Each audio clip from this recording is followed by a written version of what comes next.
तो गुरुजी प्रश्न ये है कि कॉलेज से 10% बच्चों की तो प्लेसमेंट हो गई, अब 90% बच्चे जो हैं वो हाथ में डिग्री लेके घूम रहे हैं। अब वो साल 2 साल में उनकी भी जॉब लगी जाती है काफ़ी हद तक, कुछ बैंक में चले जाते हैं वरना कुछ प्रॉपर्टी डीलिंग में। पर जो भी 2 साल का समय होगा, साल भर का, अब ये तो टॉर्चर होता है। वो माँ बाप भी देखते हैं घर पे ही पड़ा रहता है, यार ये सारी इन्वेस्टमेंट हो गई वेस्ट। और रिश्तेदार और पड़ोसी भी पूछते हैं भाई तू क्या कर रहा है, खर्चा कैसे चल रहा है तेरा। तो अब उससे कैसे बचें? देखो विनीत, मजबूरी में जब भी आप कुछ करेंगे जी तो स्वाभाविक है आप अंडर प्रेशर तो आ ही जाएंगे, क्योंकि उस वक्त आपको कुछ ना कुछ तो करना ही है। जी मैं समझता हूँ कि जब तक इस बात का ध्यान बहुत ज़्यादा रहेगा, अपने आप को आप दूसरों से तुलना करते रहेंगे, आप सही रास्ता नहीं पकड़ सकते। इन्फ्लुएंस में तो गलत रास्ता आया, तुलना की थी तो आज गलत रास्ता बना। अभी भी हम तुलना कर रहे हैं, वो गलत कर रहे हैं। तुलना नहीं करनी है, अभी भी कुछ बिगड़ा नहीं है, अभी भी आप बहुत कुछ कर सकते हैं। लेकिन अब आपने जो किया है, जी जो भी किया है, जो भी शिक्षा ग्रहण की है, आप ऐसा ना समझें ये व्यर्थ है। अभी इस पर आपको प्रैक्टिकल अध्ययन की आवश्यकता है। आपको कोई भी जॉब मिलती है, उसका पैकेज बहुत कम है, कोई बात नहीं, आप वहाँ अपना 100% देने का प्रयास करें। अब ये ना सोचें आपके दोस्त को क्या पैकेज मिल रहा है, आपके रिश्तेदार को क्या पैकेज मिल रहा है। वो जो मिल रहा है वो मिल रहा है, आपको जो भी मिल रहा है आप उसमें अपना 100% दें। जब आप वहाँ अपना 100% देने लगेंगे, आपकी मेहनत जब अधिक से अधिक होने लगेगी तो आपके एक्सपीरियंस बढ़ेंगे। आज नहीं कल आप जिस जॉब में हैं, जिस कंपनी में हैं, आपकी वैल्यू अपने आप निकल कर आने लगेगी। केवल पैकेज पर ध्यान देकर आप अपने आप को डिमोरलाइज करेंगे तो सफल नहीं हो सकते। भाई एक तो रुझान मैं ये भी देखता हूँ कि लोग ज़्यादा से ज़्यादा नौकरी करने के लिए लालायित हैं। कोई भी ये नहीं चाह रहा कि मैं कुछ उद्यम लगा लूँ, कुछ बिजनेस कर लूँ, कुछ अपना कुछ कर लूँ। जो सक्षम भी हैं वो भी नहीं, उन्हें भी चाहिए कि मेरे को 10 लाख 20 लाख 50 लाख का पैकेज लग जाए, जबकि शायद वो उनसे कई गुना ज़्यादा का उनके अंदर पोटेंशियल मैं है। इस पर आपको सिर्फ इतना ही कहूँगा विनीत, आप देखें आपकी कैपेसिटी क्या है। आप अगर 25 किलो का वज़न नहीं उठा सकते हैं जी और 50 किलो का वज़न उठाने की कोशिश कर रहे हैं जी तो चोट खा जाएंगे। आपका जो टैलेंट है जी वो समझाने की आवश्यकता नहीं है, वो समझा जाएगा, दूसरे लोग उसको समझ लेंगे। लेकिन आपके साथ जो गलत हुआ है, जी आपकी लाइफ के जो 5-6 साल खराब हो चुके हैं, आप उन्हें खराब ना माने। आपको जहाँ कहीं जो भी कुछ करने का मौका मिलता है आप उसे करें, लेकिन वहाँ आप कम से कम 100% दें। हो सकता है अभी आपको वहाँ और कुछ सीखना है, अभी आप एज ए विद्यार्थी के रूप में वहाँ वर्क करें जितना आप कर पाते हैं। आपका पैकेज कम है, कोई बात नहीं, पैकेज हो जाएगा। आप अपने एक्सपीरियंस बढ़ाएं, अपनी टैलेंट को बढ़ाएं। और जो लोग समझते हैं कि नहीं हम सिर्फ जॉब ही कर सकते हैं, कुछ और नहीं कर सकते हैं, जी आपके पास टैलेंट है, आपके पास योग्यताएं हैं, आपने जो किया है और उसके बावजूद भी अगर आपको अच्छा प्लेसमेंट नहीं मिल पा रहा है दुर्भाग्यवश, तो कोई बात नहीं। आप ये देखें आप किसके लिए क्या कर सकते हैं। आपके जैसे बहुत हैं। आप जो काम आपको दूसरे लोग देते हैं, दूसरी कंपनियां देती हैं, जी मैं आपसे ही कह रहा हूँ विनीत, जी आप टैलेंट को बाहर निकालें। जो अच्छे टैलेंट के बच्चे हैं और आपको लग रहा है कि नहीं मैं उनको कुछ काम दे सकता हूँ, तो आप प्रोजेक्ट लें और आगे प्रोजेक्ट दें। क्या करना है जॉब करके, क्यों जॉब करने के चक्कर में पड़ रहे हैं। वो भी तो हैं जो आपसे जॉब करवाना चाहते हैं। ऐसा नहीं है कि आपकी योग्यता कम है, लेकिन वो कॉन्फिडेंस, हमारे साथ प्रॉब्लम कहाँ आती है, हम कुछ करना नहीं चाहते। हम चाहते हैं कि बस हम कहीं लग जाएं और हमें तनख्वाह मिलती रहे। हाँ, माँ बाप भी तो यही बता रहे बचपन से। ये गलत है। आप अपने टैलेंट को थोड़ा बाहर लाएं। अगर आपको जॉब नहीं मिल पा रही है आपके अनुकूल तो कोई बात नहीं। अगर आपके पास टैलेंट है तो घबराने की कोई बात नहीं है, और नहीं है तो टैलेंट को पहले पैदा करें। जी। इसमें कोई परेशान होने वाली बात नहीं है कि आपको अच्छी जॉब नहीं मिल रही है। नहीं मिल रही है तो कोई बात नहीं, आप जॉब के लिए नहीं है, आप अपने टैलेंट को इम्प्रूव करें। किसी को इंजीनियरिंग करी 4 साल बर्बाद कर दिए, या मतलब काम नहीं आए, उसे लगा कि हाँ गलती हो गई, अब वो फिर क्या करे? क्या वो वकील बन जाए? क्या वो किसी दूसरे प्रोफेशन में जाए? कैसे? मतलब वो फिर तो आके बीच में अटक गया, भटक गया। देखिए, जिसने इंजीनियरिंग में 4 साल खराब किए हैं ऐसा उसके साथ होगा। हाँ, खराब ही कर दिया उसने। हाँ, जिसने इंजीनियरिंग में नहीं खराब किए हैं उसके साथ अगर अच्छा नहीं हो रहा है तो आज नहीं कल होगा ज़रूर, वो चिंता ना करें।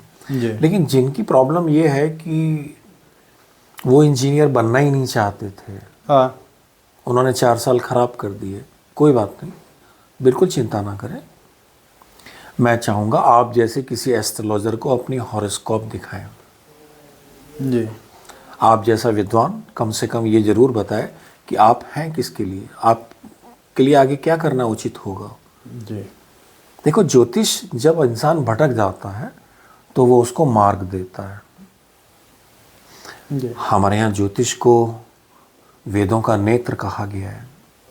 ऐसी नहीं, ज्योतिष भटकों को राह पर लाता है। अगर लगता है हमें ये व्यक्ति ठीक है, इसने जो कर लिया कोई बात नहीं, अभी हमें देखना होगा उसका समय कैसा चल रहा है। उसकी सक्सेस के लिए आप जो भी कुछ उनसे करा सकते हैं वो ज़रूर कराएं।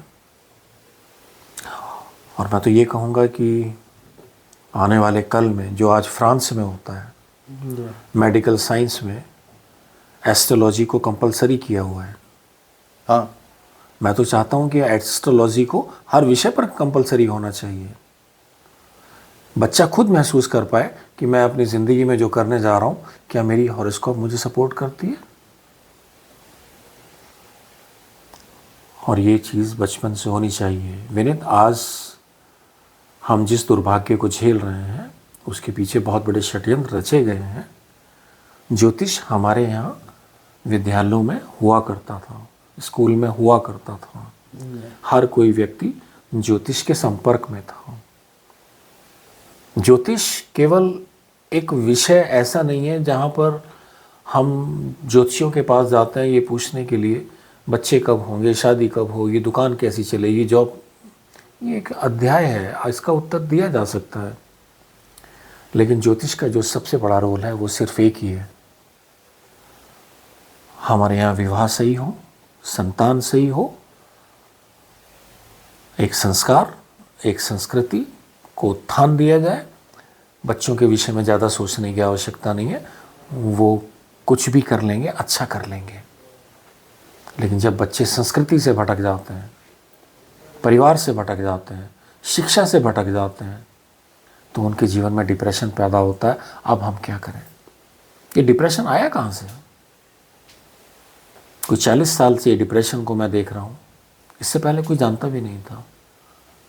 सिर्फ एक ही वजह है, 40 साल में जो होड़ लगी है माँ बाप के अंदर, बच्चों के अंदर, उस होड़ से काम नहीं चलेगा।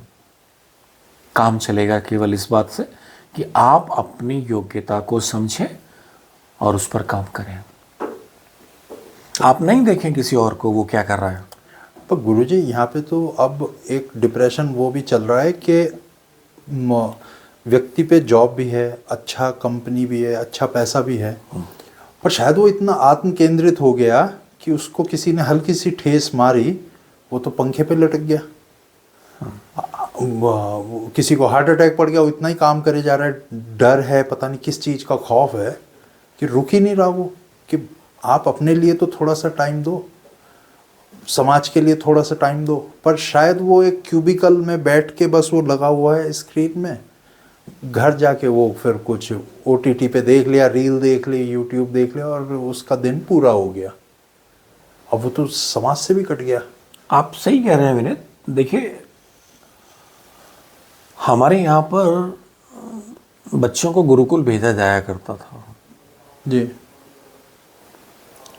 मुझे याद है कि उस ज़माने में गुरु जो होते थे बड़े स्ट्रिक्ट हुआ करते थे। आज अगर किसी के बच्चे को कोई अध्यापक डांट भी देता है तो माँ बाप उसकी हिमायत में पहुंच जाते हैं, आपने हमारे बच्चे को डांटा क्यों। टीचर की क्लास लगा देते। जी। आप अपने बच्चे को इतना सेंसिटिव बना रहे हैं, आप उस बच्चे को झुकना नहीं सिखा रहे हैं, लड़ना सिखा रहे हैं। और जिसके पास झुकना नहीं है, जो झुक ही नहीं सकता, उसके अंदर शक्ति कहाँ से आएगी। शक्ति लेने के लिए थोड़ा तो झुकने की आवश्यकता है। आप अपने बच्चे को कुछ इस तरह से बना रहे हैं कि अगर टीचर ने 2 थप्पड़ मार दिए तो वो बर्दाश्त नहीं हो रहा है ना। बच्चे को बर्दाश्त करना सिखाएं भाई। जरा सा झटका लगा बच्चा पंखे पे लटक जाता है, जरा सा झटका लगा बच्चा पानी में कूद के मर जाता है, जरा सा झटका लगा बच्चा जहर खा के मर जाता है। क्यों? क्योंकि आपने बच्चे को प्रेशर झेलना सिखाया ही नहीं। स्पून फीडिंग हो रही है। हमारे यहाँ पर बच्चों को जब माँ बाप उनकी गलतियों पर 2 मारा करते थे, वो 2 फायदे होते थे उसके। बच्चे के अंदर प्रेशर झेलने की एक तो कैपेसिटी आती थी, दूसरा उसे अपनी गलती को रिपीट ना करने का पता चलता था। लेकिन आप बच्चे को थप्पड़ मारते हैं केवल अपनी भड़ास निकालने के लिए, वो गलत है। देखिए, सबसे बड़ी बात है एक ही, जो बच्चा प्रेशर नहीं झेल पाएगा वो बच्चा मेहनत भी नहीं कर पाएगा, और जो मेहनत नहीं कर सकता वो ज़िंदगी में कुछ नहीं कर सकता। जी। सक्सेस के 2 मायने हैं। आपके पास सक्सेस तब आती है जब आप अपनी सुख सुविधाओं को एक तरफ रख देते हैं, त्याग करें। जी। हम देखते हैं यार ये व्यक्ति आज इस पोजीशन पर है, लेकिन हम ये नहीं देखते इसने कितना खोया है, तपस्या बहुत है। इसने कितना कुछ रगड़ाई की है, ये ऐसे ही नहीं पहुंचा है यहाँ पर। यार दोस्त, माँ बाप, शौक सब बलि दे दिए उसने। जिस वक्त आप आराम कर रहे थे वो उस वक्त जाग रहा था। जिस वक्त आपने ये सोचा ना कि छोड़ो यार क्या करना है, जी, उस वक्त वो चैलेंज एक्सेप्ट कर रहा था। जी, जिस वक्त आप 2 वक्त की आसानी से खा रहे थे वो लड़ रहा था। जिनकी ज़िंदगी में लड़ाई नहीं है, जी, जिनकी ज़िंदगी में स्ट्रगल नहीं है, उनकी ज़िंदगी में ऊंचाई के कोई मायने नहीं है।